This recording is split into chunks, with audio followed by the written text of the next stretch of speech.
Assalamualaikum warahmatullahi wabarakatuh. Alhamdulillah. Allahumma salli wa sallim ala abdika wa rasulika maulana wa habibina Muhammad wa ala alihi wa ashabi ajma'in. Tanggal biro Qa'dah 1400 kumpul untuk,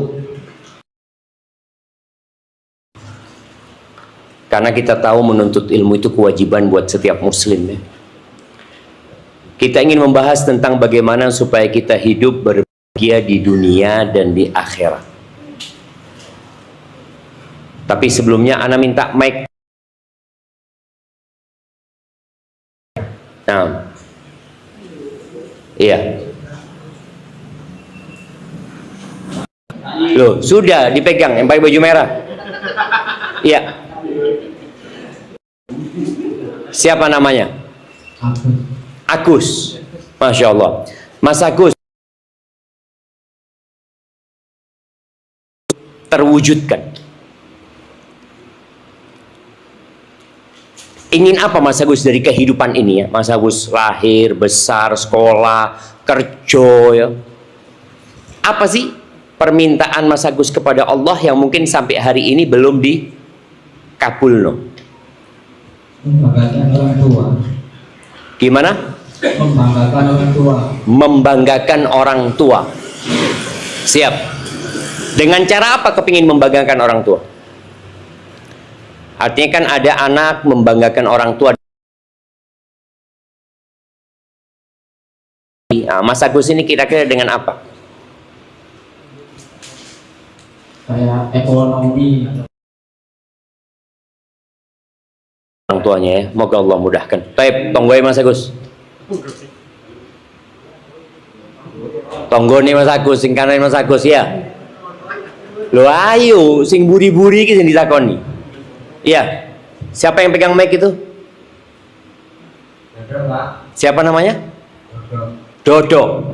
Mas Dodo. Hari yang diminta kepada Allah itu apa?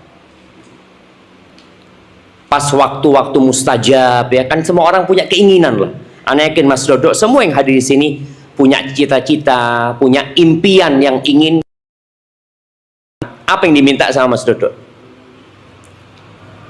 Menyenangkan orang tua. Mosok bodoh Mas Agus. Hah? Menyenangkan orang tua. Orang tuanya dua-duanya masih hidup. Tinggal satu. Ibu apa bapak yang tadi? Masya Allah ya. Semoga bisa berbakti sama ibunya ya. Mas Dodo. Taib, kasih tetangganya lagi. Iya, Mas apa? Mas Wawan. Mas Wawan, Mas Wawan. Doanya Mas Wawan yang paling serius kalau minta sama Allah itu apa?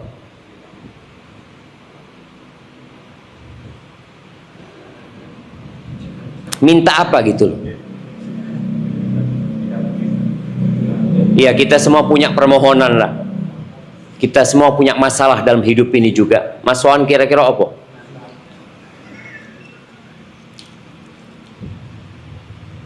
Mikir sih Mas Wawan. Terlalu banyak permintaan. Apa yang diminta kepada Allah Mas Wawan?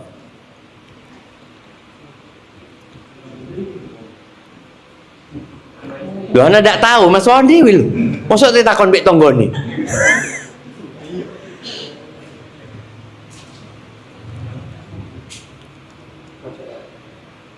Apa kira-kira Mas Wawan? Doa-doa yang selalu dipanjatkan ya pas waktu-waktu mustajab ya. Minta apa sama Allah?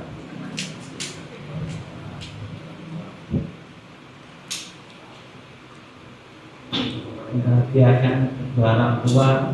Lho podo ae iki kabeh nyuntuh Mas Agus kabeh iki ceritane membahagiakan orang tua. Iya, benar ingin membahagiakan orang tua. Semoga keinginan dikabulkan sama Allah SWT.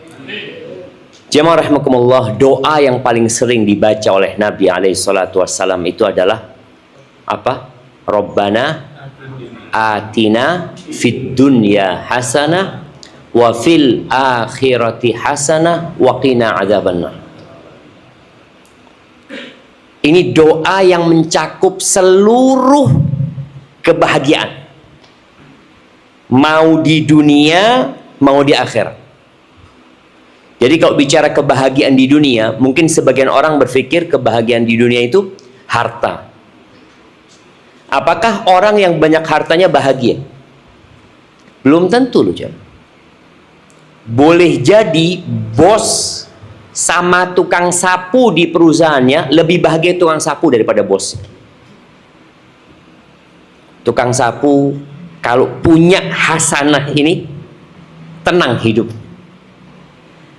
Tapi orang kaya raya kalau nggak punya hasanah ini berantakan hidupnya walaupun sugih.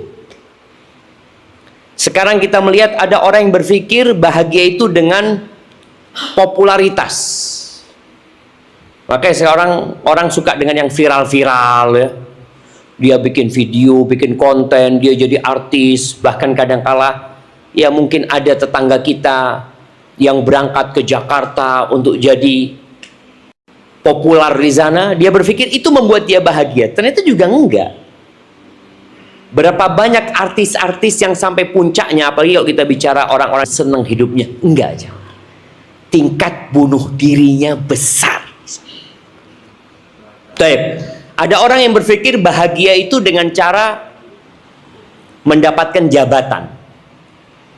Dari yang paling rendah kalau kita lihat pemilihan kepala desa.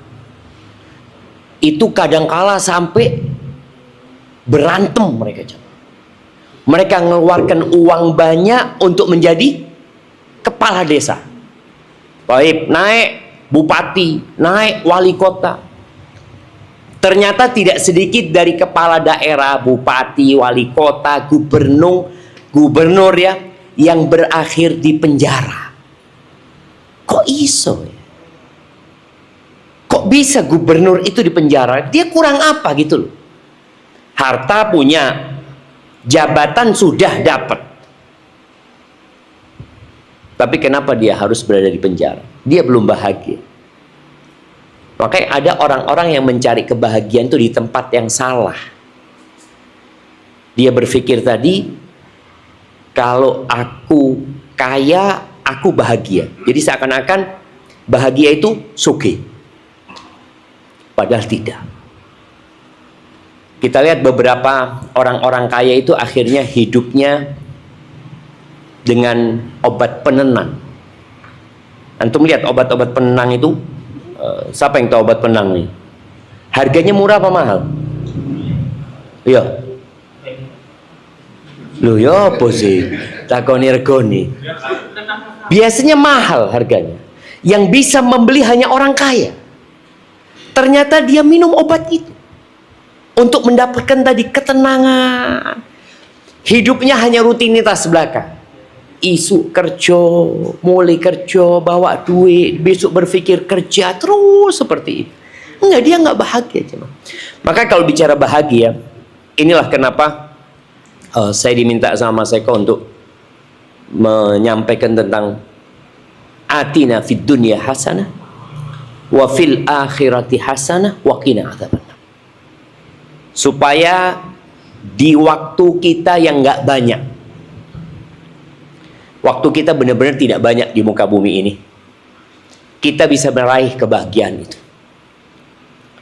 Para ulama ketika mentafsirkan hasanah fid dunya itu, sebagian mereka mengatakan al-qanaah.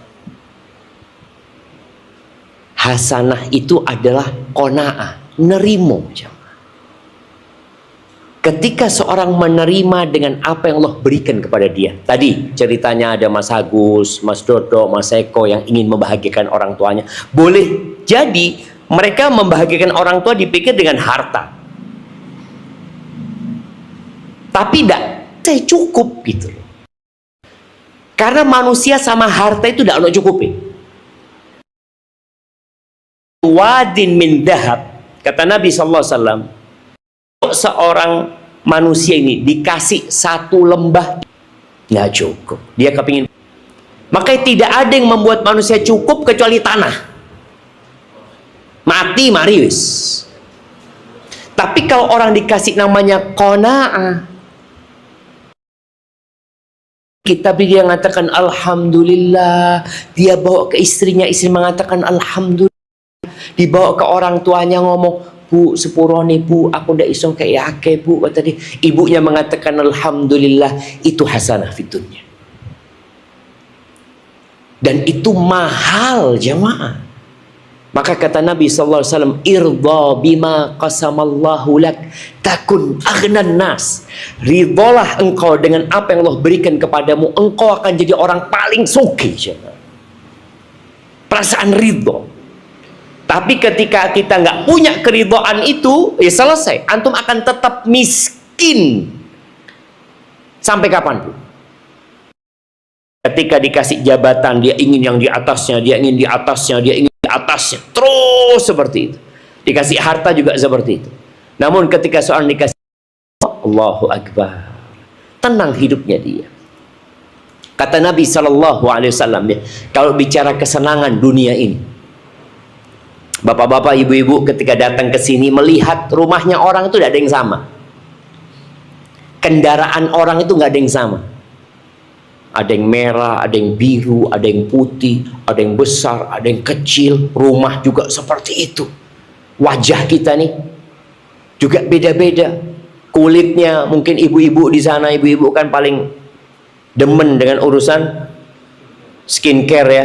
Ketika dia duduk sama temennya dulu, ya Allah, cik putih nih kan, gaya apa? Ketika kita melihat tadi, orang itu macam-macam dikasih.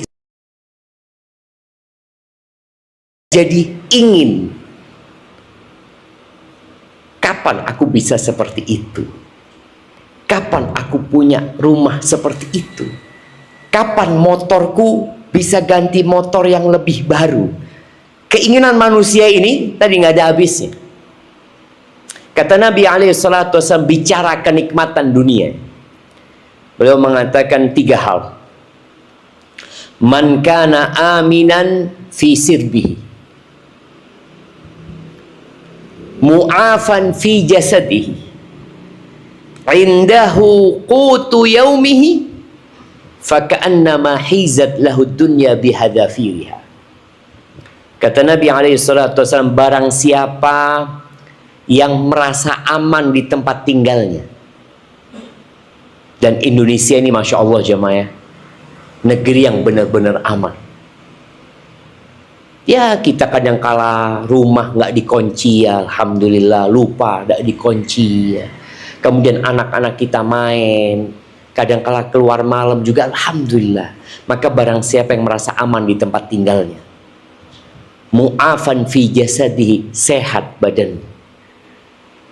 Bapak-bapak bisa ke sini karena sehat. Di jam ini, di detik ini, kalau kita ke rumah sakit, ada banyak orang-orang kaya yang di VIP, tapi di rumah sakit. Bayangkan ya, antum kok ngeliat kamarnya, Allah, larang nih, piro sak wengi dik gini. Kepingin bapak di sana? Nggak ada yang kepingin. Oh, Masya Allah ini, sewengi 5 juta. Oh, Masya Allah. Insya Allah kapan-kapan anak kepingin nginep gitu. Oh, no, jemaah. Mau semahal apapun itu rumah sakit.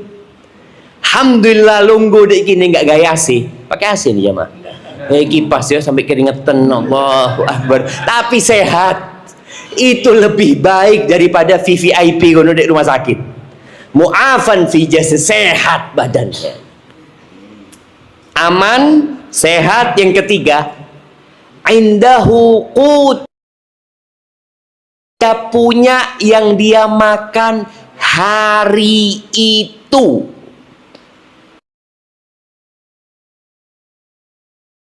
Sebagian punya buat 1 bulan, sebagian kita punya untuk 7 keturunan. Mungkin dia punya makanan cukup untuk 7 keturunan. Tapi kata Nabi SAW nggak perlu itu. Perlunya cuma sehat, aman, sehat, dia punya yang dia makan hari itu. Hari itu. Faka'annama hizat lahud dunya bihadafiriha. Seakan-akan dunia dan isinya milik dia. Cuma 3 hal itu. Loh, kenapa Nabi SAW tidak berbicara tentang hari esok? Loh, hari esok belum tentu kita hidup, jamaah. Makanya tidak usah bingung rezeki bulan depan. Ya apa ya, bulan depan itu harus bayar kos-kosan, harus bayar kontrakan, harus bayar anak sekolah, harus bayar. Yakin, le aku si urip ono rezekiku. Yakin. Maka di sini iman kepada Allah Azza wa Jalla menyebabkan orang jadi bahagia sebenarnya. Allah Azza wa Jalla mengatakan, jamaah, berkaitan dengan kebahagiaan ini, man amila salihan, barang siapa beramal soleh. Amal soleh itu syaratnya 2. Mana hadiahnya? Oh no, hadiahnya. Ya. Apa syarat diterimanya amalan? Apa syarat amalan itu dikatakan soleh? Yuk. Mana, angkat tangan. Ikhlas 1. 2. Ridho. Ridho baik sopo? Oh, ketika kita ngasih sama orang itu. Oke, ini baru 1 jawabannya. Kasih hadiahnya separuh. 2 syaratnya. Ayo bapak-bapak. Jangan sampai kita beramal soleh, tahu-tahu amal kita tidak diterima ternyata. Yang pertama tadi ikhlas. Artinya kita beramal nggak riya, nggak sum'ah, nggak kepingin dipuji orang. Kita benar-benar sholatnya kita ya lillahi ta'ala. Ada orang yang ngomongnya lillahi ta'ala, tapi hatinya nggak lillahi ta'ala, ya nggak ikhlas dia. Karena ikhlas ini bukan amalan lisan, tapi amalan hati. Jadi yang pertama syaratnya ikhlas. Yang kedua, lo ayo, ilmu tentang ikhlas. Ilmu apa?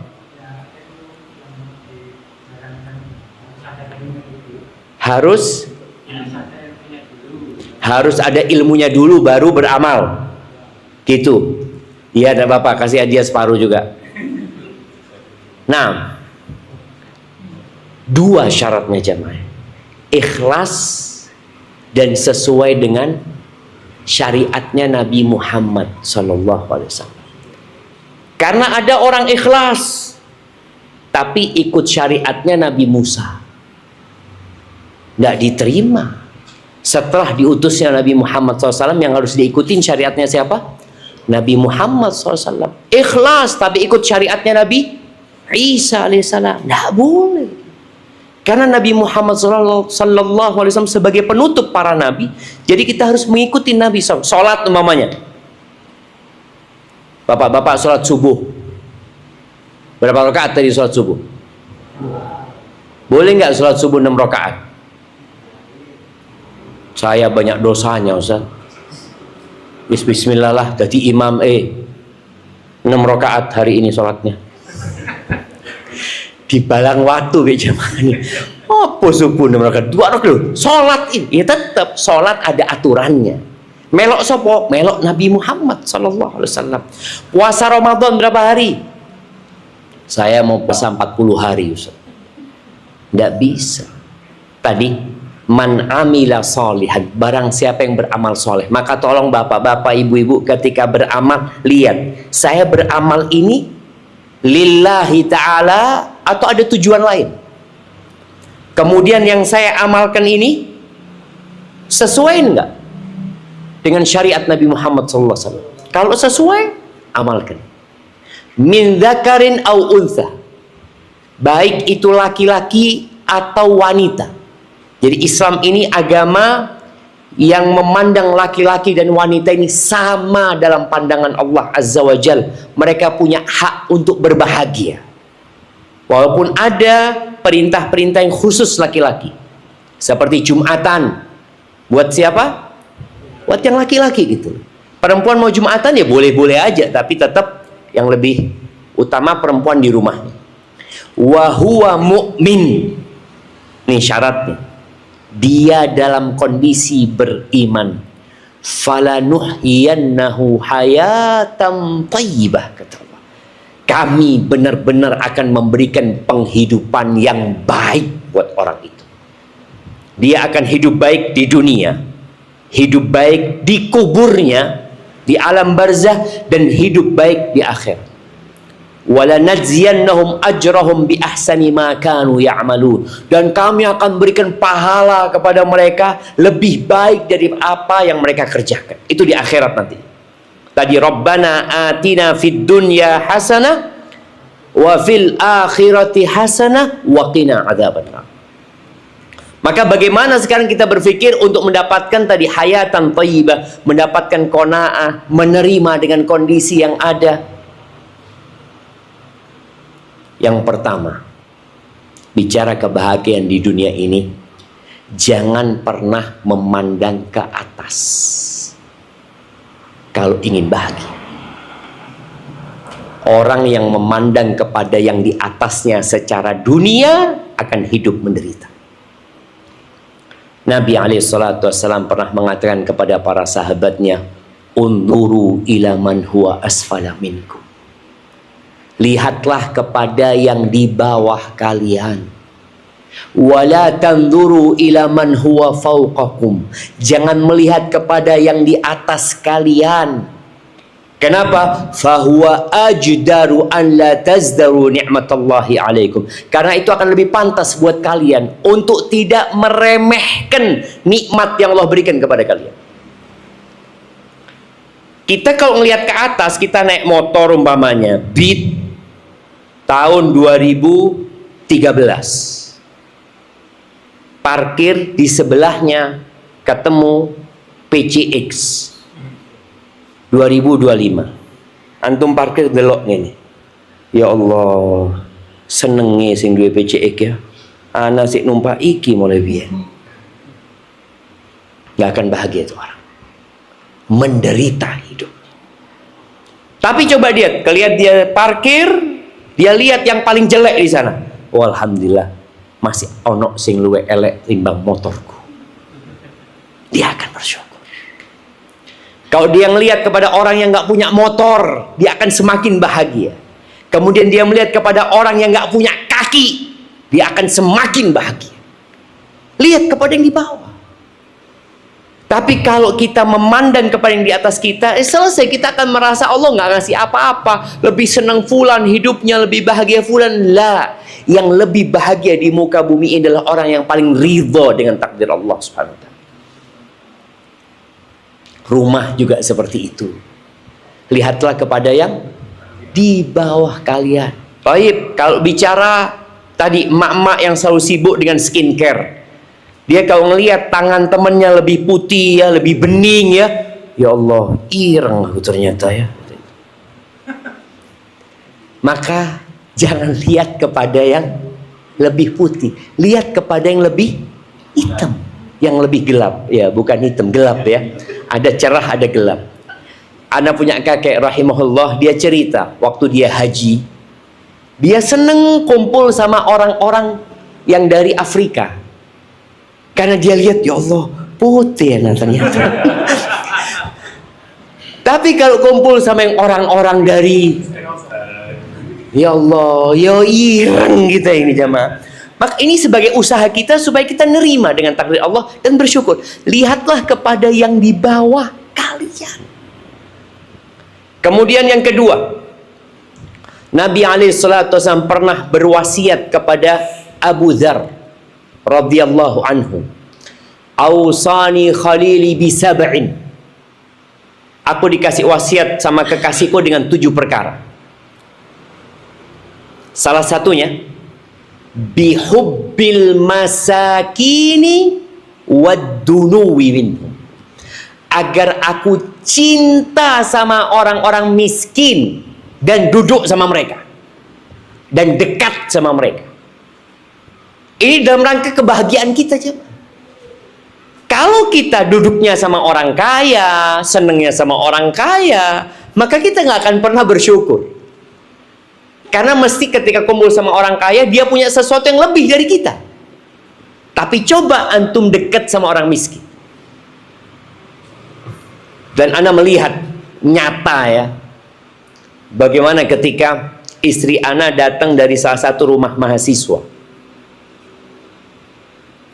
Mahasiswa ini, ya dia pendatang, dia ngerantau, dia datang ke rumahnya. Ditanya sama istri Ana, hari itu dia hanya punya duit. Kata istri, di rumahnya bang tidak ada. Kepada Allah Azza wa Jalla. Tapi coba kalau perempuan itu pulang dari rumahnya orang kaya. Kira-kira bapak-bapak kalau istrinya pulang dari rumah orang kaya, apa yang akan dia bicarakan? Ya Allah bang, kursi nih, sofa nih bang. Oh iya iya.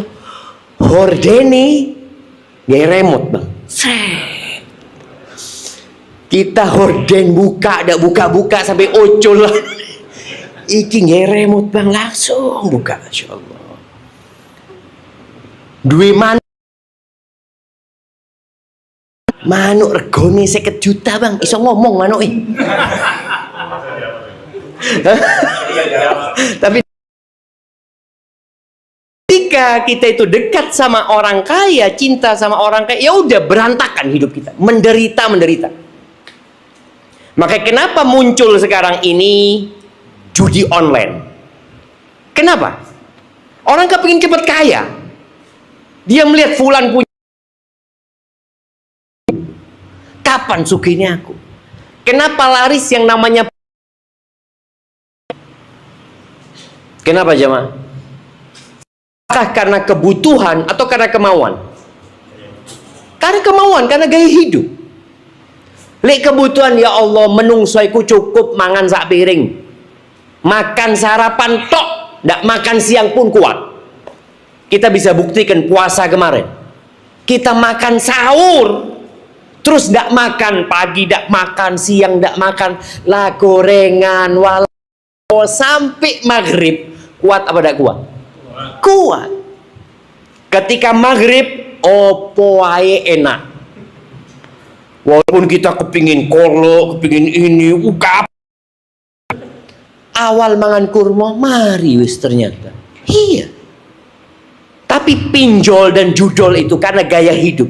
Karena orang kumpul sama orang kaya, ngelihat orang punya ini, punya itu. Apalagi sekarang, pasarnya online. Pasar online ini, maka ibu-ibu khususnya, bapak-bapak juga, jangan pernah masuk ke pasar online kecuali memang sedang membutuhkan sesuatu. Nggak ada, lihat-lihat. Tahu-tahu paket bendino, paket loh apa ini? Enggak, kemarin ngelihat kok murah loh. Pasar kecuali ada kebutuhan dan beli yang dibutuhkan. Karena kita kan kalau sudah buka pasar online, api kabeh jamaah. Ndak ono sing elek didol nek ngono. Ini subhanallah. Dulu mungkin ya bapak-bapak merasakan, kita itu beli baju baru setahun berapa kali? Sekali jamaah. Wis riyoyoan tok. Iki teko meneh. Nah, gara-gara pasarnya di sini, ada di tangan. Dan setelah ngelihat pasar, ndak duwe-duwe. Iso bayarin kok. Bayangkan jemaah. Apa istilahnya? Pay later ya. Pay later, engkau bayar tak apa-apa, ndak ada duit. Tuku yang penting. Loh, itu yang menyebabkan orang hidupnya tidak bahagia. Dan pasar itu tempat yang paling dibenci sama Allah. Dulu orang ke pasar itu butuh effort ya, butuh tenaga. Sekarang tidak ada. Turu-turuan di kasur dapat 30 macam. Dan Masya Allah, tele keranjang sampai full keranjangnya jamaah. Itu yang menyebabkan tadi orang nggak bahagia. Lihat kepada yang di bawah, lihat kepada, kumpul tuh sama orang-orang miskin, duduk sama mereka yang rumahnya subhanallah perabotan rumahnya sederhana. Ketika dia melihat mereka, alhamdulillah ya Allah, senang ternyata aku ya Allah, aku yang kurang bersyukur ya Allah. Dan memang Allah katakan wa qalilun min ibadiyas syakur, sedikit dari hambaku yang pandai bersyukur. Jadi kalau ingin bahagia jangan masuk pasar kecuali kalau ada perlunya, dan cari yang dibutuhkan. Selesai khalas. Apa bahasanya check out di sana? Check out khalas. Nggak ada duduk mau ngelihat pasar, enggak. Yang keempat, untuk mendatangkan yang namanya qanaah itu agar kita bahagia di dunia, ziarah kubur. Ziarah kubur. Ziarah kubur itu setahun sepisan. Rioyoan kok ziarah kubur. Kapan engkau mendapatkan hatimu keras, mikiri dunia, datang ke kuburan. Kuburan keluarga, nggak harus. Kuburan siapapun. Di sini ada kuburan, bismillah aku datang. Ingat tujuan ziarah kubur itu mendoakan yang mati dan mengingat mati. Bukan minta sama yang mati. Yang mati ini membutuhkan doanya kita. Makanya orang ketika meninggal dunia apa yang kita lakukan?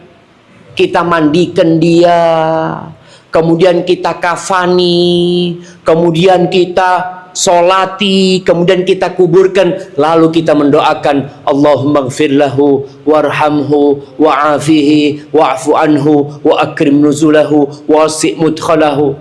Kita doakan.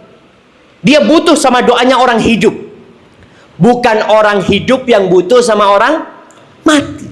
Maka kita datang ke kuburan, kuburan siapa saja tadi. Ziarah sudah, ucapkan assalamualaikum ya ahlad diyar minal mu'minin wal muslimin yaghfirullahu al mustaqdimina minna wal mustakhirin inna insyaallah bikum lalahikun. Kami akan bergabung sama kalian. Katakan kami akan bergabung sama kalian. Ya. Jadi ketika ngelihat itu, orang akan ingat sama akhirat.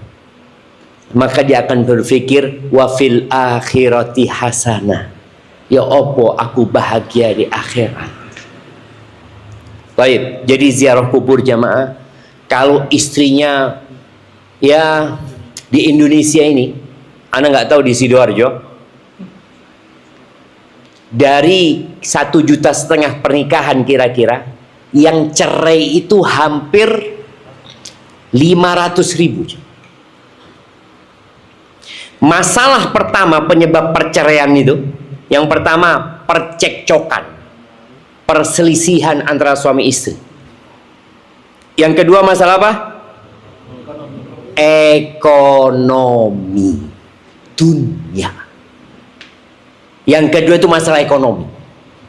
Ya gara-gara dia nggak nerima dengan rizki yang didapat sama suaminya, gara-gara dia melihat kepada kawan-kawannya yang mungkin hidupnya lebih beruntung ya. Sebagian orang di PHK, sekarang ini banyak orang-orang di PHK aja. Tapi ketika seorang tadi punya keimanan, yakin bahwa rizkiku sudah ditaker, sudah ditetapkan, ya sudah. Kalau aku di PHK, alhamdulillah selama ini aku bekerja. Ada orang yang sejak 2-3 tahun nganggur, gak kerja, cari kerjaan sana sini nggak ada. Alhamdulillah aku baru sekarang di PHK. Masalah ekonomi menjadi salah satu penyebab terbesar perceraian. Maka tolong tadi langkah-langkah itu diikutin. Kemudian ya sekali-kali datang ke rumah sakit, nyambangin wong loro. Lihat orang-orang tadi yang kadangkala kakinya harus diamputasi. Antum lihat, alhamdulillah aku sik duwe sikil ya Allah, alhamdulillah. Ada orang yang matanya buta, nggak bisa ngelihat. Ada orang yang tempurung kepalanya harus dibelah, operasi dia jemaah. dan tidak sadar hidupnya, antum akan mengatakan alhamdulillah, alhamdulillah terus. Makanya tadi kalau istri kita sudah mulai ngomong dunia, ayolah melok dik, nanti ajak ke kuburan, mari ke kuburan nak rumah sakit.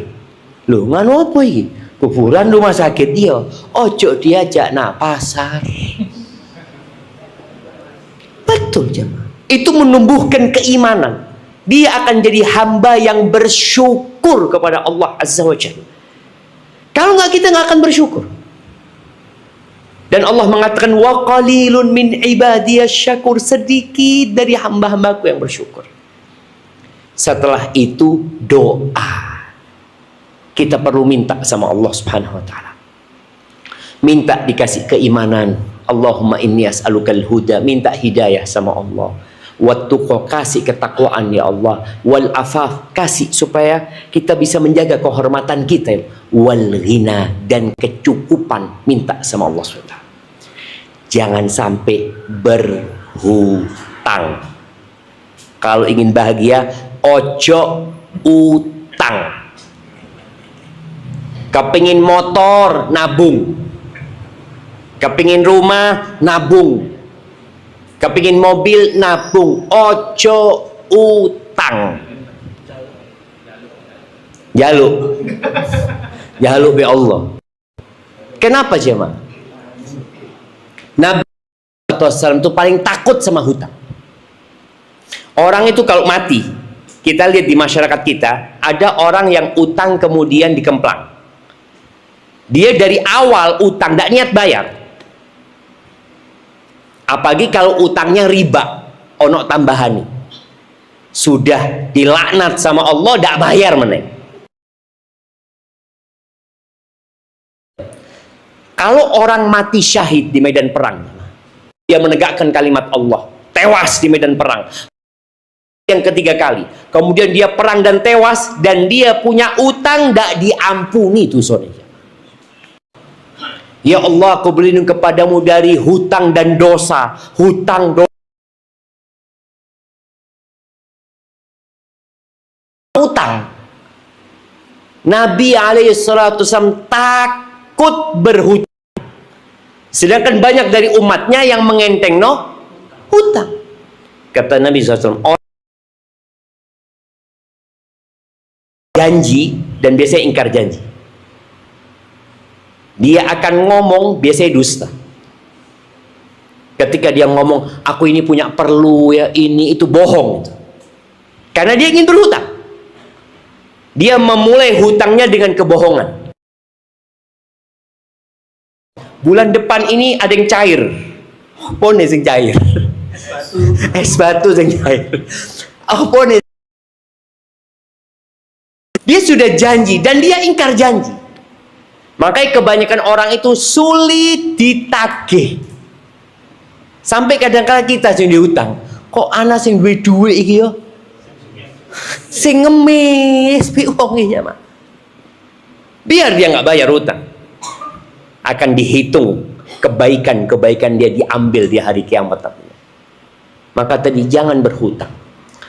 Umar bin Khattab pernah mengatakan, hutang itu hammun bil lail wa dhullun bin nahar. Utang itu keresahan di malam hari. Lek bengi ku mikir, ya Allah, sesuk harus ngelunasi ini itu.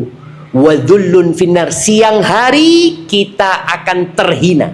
Tidak ada. Loh iya, itu yang terjadi. Kita punya keinginan, punya nafsu, punya syahwat, menginginkan sesuatu yang akhirnya membuat kita berhutang. Jangan berhutang. Rasul sallallahu alaihi wasallam bersabda, jemaah, man kanatid dunya hammahu, barang siapa yang dunia menjadi ambisinya, sing dipikirno dunya tok. Antum kalau kepingin tahu, bapak-bapak ibu-ibu ini kepingin tahu orang itu pemikirannya dunia, lihat kalau ngobrol yang dibicarakan apa. Kalau ngobrol yang dibicarakan mobil, motor, HP, tanah, apa meneng lah. Itu menunjukkan ini orang-orang adalah orang-orang yang pemikirannya hanya dunia. Barang siapa yang ambisinya dunia, ja'alallahu faqrahu baina ainai. Allah akan jadikan kefakiran di antara dua matanya. Ini orang akan menderita. Takut miskin, takut fakir. Padahal banyak uangnya dia. Wa syattata alaihi syamla, urusannya Allah cerai berikan, ruwet. Orang kalau ambisinya dunia hidup. Pengajian di masjid antara maghrib dan isya, mungkin ada pengajian. Tidak pernah ikut dia. Tapi ngobrol mulai mari isya sampai subuh, ngobrol, ngopi sampai kopi nentek tolong cangkir. Terus dia. Tapi kalau urusan maka urusannya Allah ruwetkan. Walam ya'tihi minad dunya illa ma qaddara lahu. Datang kepada dia kecuali yang sudah ditakar buat dia. Artinya orang ini Allah bikin capek, lelah, letih, ruwet hidupnya, pancet. Cuma dengan azab dia mendapatkan rezeki. Wa man kanatil akhiratu hamma. Barang siapa yang ambisinya akhirat, yang dia cari adalah wa fil akhirati hasanah, dia mencari kebahagiaan di akhirat, maka ja'alallahu ghinahu fi qalbi. Allah akan jadikan kekayaan di hatinya. Soke atini. Soke. Siapa yang membuat dia soke hati? Allah Azza wa Jal. Dibikin soke hati. Dan Nabi alaihissalatu wassalam mengatakan, isal ghina an kathratil arad. Soke itu bukan dengan banyak. Lakinnal ghina ghina nafs. Tapi suke yang sebenarnya adalah suke atini. Itu Allah kasih suke atini. Ada orang itu dia punya uang, dia bantu orang ini, padahal orang ini miskin. Tapi atini suke. Dia suka bantu orang. Potong pakaian dia. Nggak bakhil dia. Kemudian wajah ma'alai syamla, urusannya Allah sederhanakan buat dia. Kemudian yang ketiga, wa atathud dunya wa hiya raghimah, dunia akan datang kepada dia dalam keadaan hina, dikirim no sama Allah. Sampai jam berapa kajian? Duh, sentek iki ceritanya. Nah, ingat, orang kalau ambisinya akhirat, bapak-bapak ibu, pandanglah akhirat itu rumah kita yang sebenarnya. Maka insya Allah Allah akan berikan kebahagiaan kepada kita, dan semoga Allah menjauhkan kita dari api neraka. Baik, itu yang dapat saya sampaikan. Mungkin kita masuk ke sesi tanya jawab ya. Nah, silahkan.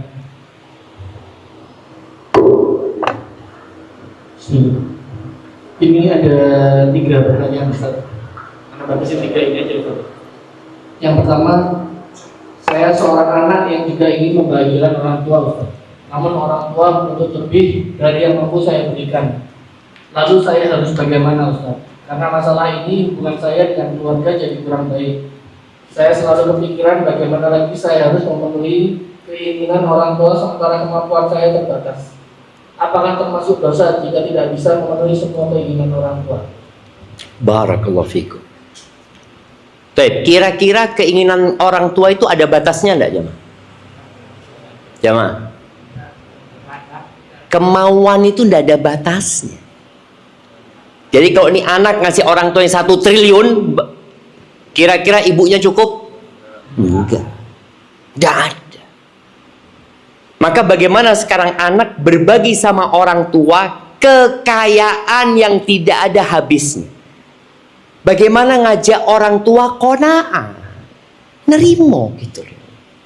Tadi ajak orang tua ziarah kubur, ajak orang tua ke tempat-tempat bencana, ajak orang tua nyambangin orang sakit, supaya pulang dari sana,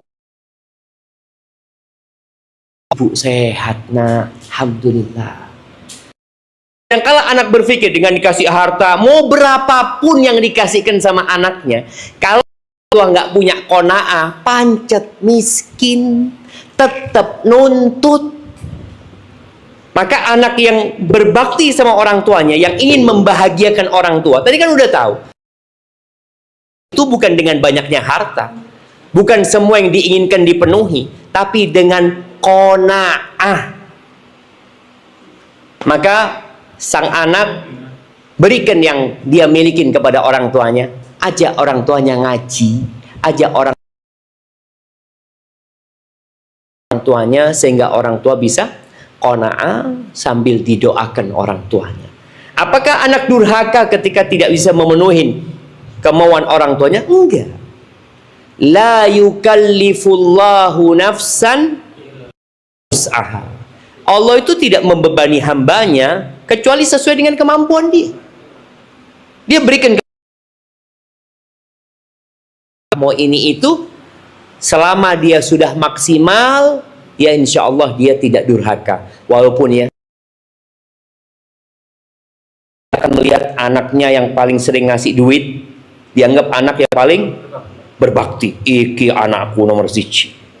Sing iki na'udzubillah. Kalau ambisinya dunia, maka tolong jangan cuma berbagi harta sama orang tua, tolong berbagi qanaah, berbagi iman ya. Hadza wallahu a'lam bissawab. Yang kedua, jika ada orang atau keluarga dekat yang merendahkan kita, apalagi saya punya anak yang istimewa, dan supaya tidak mudah sakit hati. Naam. Jamaah rahimakumullah. Selamat dari omongan orang. Kita mau sembunyi dimanapun, orang itu akan ngomongin kita. Maka bagaimana cara kita supaya nggak sakit hati? Ingatlah Rasulullah Sallallahu Alaihi Wasallam. Muhammad alaihi salatu wassalam selama 40 tahun di kota Mekah sebelum jadi nabi, beliau dapat gelar apa? Jemaah, percaya, orang paling baik, orang paling bagus, orang paling jujur, orang paling amanah. Beliau berdakwah, semua sifat dan gelar baik itu hilang. Diganti apa? Majnun, penyair. Sifat dan gelar buruk itu disematkan kepada Nabi SAW. Sampai Allah Azza wa Jalla mengatakan, walaqad na'lamu annaka yadhiqu sadruka bima yaqulun. Kata Allah, kami benar-benar tahu dadamu menjadi sempit, sesak gara-gara omongan orang. Ya apa sih, Ma? Kita dikatakan orang gila. Bapak gimana kalau ada yang mengatakan iki edan loh. Padahal kita nggak edan. Lalu disebarkan, iki loh dukun, iki penyihir. Apa kata Allah untuk menghadapi itu? Fasabbih bihamdi rabb. Nggak usah dirungokno wong-wong iku. Fokus engkau dengan ibadahmu. Bertasbihlah engkau memuji Allah Subhanahu wa taala. Engkau berusaha untuk sujud, salat. Wa'bud rabbaka hatta ya'tiyakal yaqin. Engkau terus beribadah sampai mati. Artinya ketika seorang sama orang, jadikan itu sebagai pengangkat derajat kita. Karena orang yang merendahkan kita sejatinya dia sedang bulian dia, cacian dia. Jadi penghapusan dosa buat kita. Karena kita tahu nanti akan ada orang-orang yang salah satunya adalah orang yang suka mencaci dan merendahkan orang lain. Maka hendaklah engkau bersabar, dan ketika orang itu mungkin merendahkan, katakan Allah, ya berikan rezeki kepada anak. Kalau tadi punya anak berkebutuhan khusus, ini buat kita jamaah, hati-hati. Jangan pernah kita mencela orang lain karena ya mungkin bala yang Allah berikan kepada dia. Boleh jadi itu orang nggak sholat ya. Lalu kita cela-cela orang, jangan dicela. Didakwain ini. Kita dapat bala nggak sholat ya. Maka hati-hati. Itu yang perlu dilakukan, banyak tasbih ya, ketika dimaki sama orang banyak istighfar. Karena kalau kita semua ngomongkan orang itu kita terima, ya loro hati. Sudah, jadikan corong aja kita, bukan corong ya. Yang buat nganu, kalau ngisi bensin yang pinggir jalan itu apa? Corong ya. Corong itu ya. Corong ya, masukin corong tapi tidak usah ditadai. Antum tahu, lek ditadai loro hati. Sudah, wis, mari. Ah wis, telenes. Anggap hilang. Dan seperti itu. Artinya sambil didoakan orang ini semoga dapat hidayah ya. Barakallahu fikum.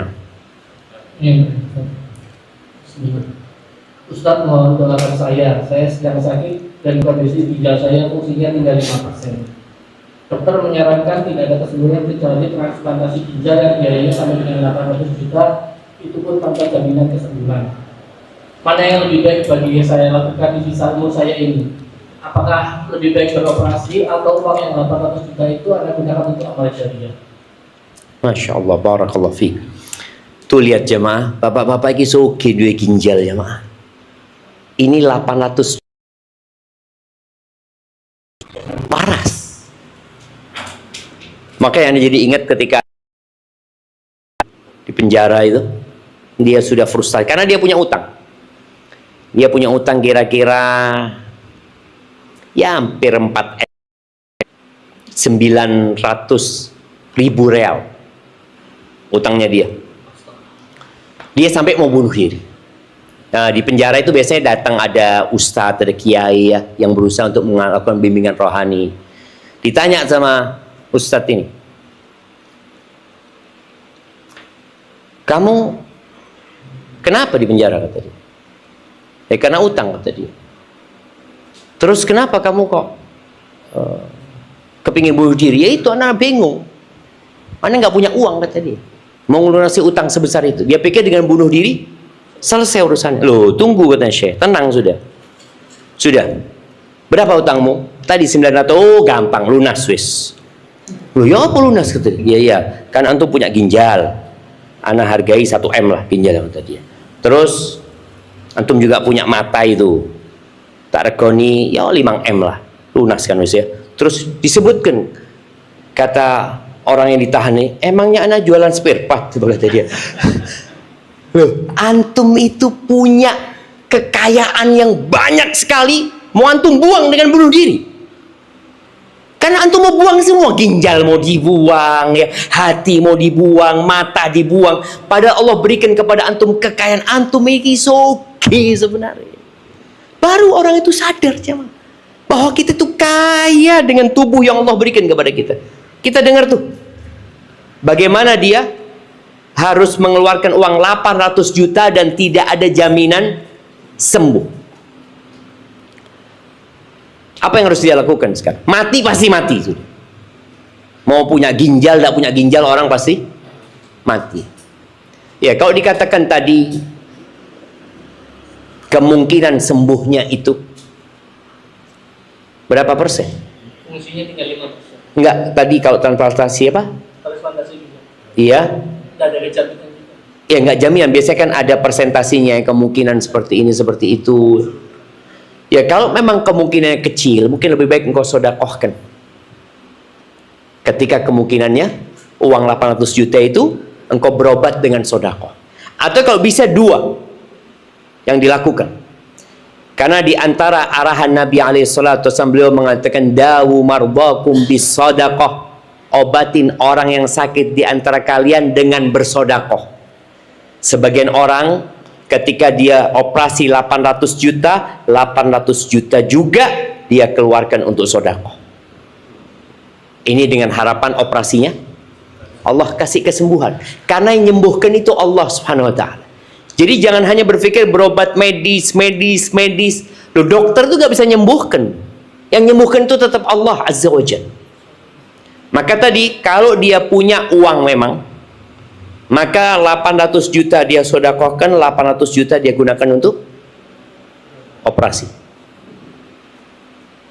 boleh jadi dia sembuh. Tapi niatkan, ketika dia operasi, ya Allah, kalau aku sembuh, aku ingin nambah ibadah kepadamu. Ya. Artinya modal orang hidup itu adalah waktu. Jadi kalau engkau kasih waktu lebih, ya Allah, insya Allah aku akan lebih baik. Aku berusaha untuk mendekatkan diri kepadamu. Mungkin itu yang perlu dilakukan ya. Semoga Allah kasih kesembuhan. Barakallahu fiik.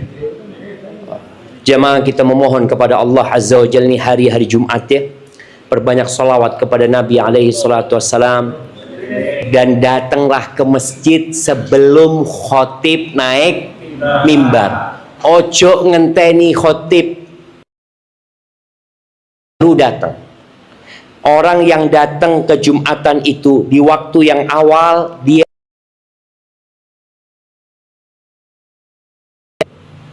kalau datang di waktu kedua seperti berkorban.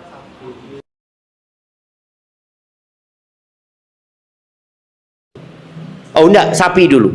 Sapi, Baqarah. Kemudian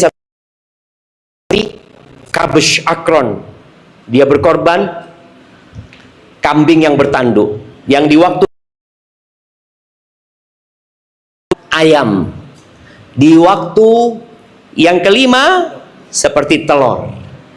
Kalau khotib naik mimbar, malaikat tutup buku. Maka betapa sering kita nggak masuk dalam catatan, karena kita datang setelah khotib naik mimbar. Usahakanlah jemaah, usahakan datang ya, dekatlah kepada imam. Jadi kalau udah masuk masjid itu, anda lihat banyak bapak-bapak ini kalau ke masjid lungguh dik buri. Golek sendenan ini kesempatan saat Jumat sepisan. Duduklah paling depan, pahala paling besar itu buat yang soft keberapa? Yang pertama. Kayak di sini nih. Kenapa kok jauh-jauh semua? Pengen cepat mulai kan dulu. Mulai sendenan, berusaha aja. Kemudian dengarkan khutbah, ambil pelajaran darinya, dan nanti setelah sholat asar ya, perbanyak doa. Minta sama Allah Subhanahu wa taala. Karena ini termasuk waktu yang diharapkan dikabulkan doa kita ya. Rabbana atina fid dunya hasanah wa fil akhirati hasanah wa qina adzabannar. Allahumma qsim lana min khasyatika ma tahulu bihi bainana wa baina ma'asik, wa min ta'atika ma tuballighuna bihi jannatak, wa min al-yaqini ma tuhawwinu bihi alaina masa'ib ad-dunya, wa matti'na bi asma'ina wa absarina wa quwwatina ma ahyaytana waj'alhu al-waritha minna waj'al tha'rana 'ala man zalamana wansurna 'ala man 'adana wa la taj'al musibatana fi dinina wa la taj'al ad-dunya akbara hammina wa la mablagha 'ilmina wa la tusallit 'alaina man la yarhamuna. Rabbana zalamna anfusana wa illam taghfir lana wa tarhamna la wa subhana rabbika rabbil izzati amma yasifun wa salamun 'alal mursalin walhamdulillahi rabbil alamin.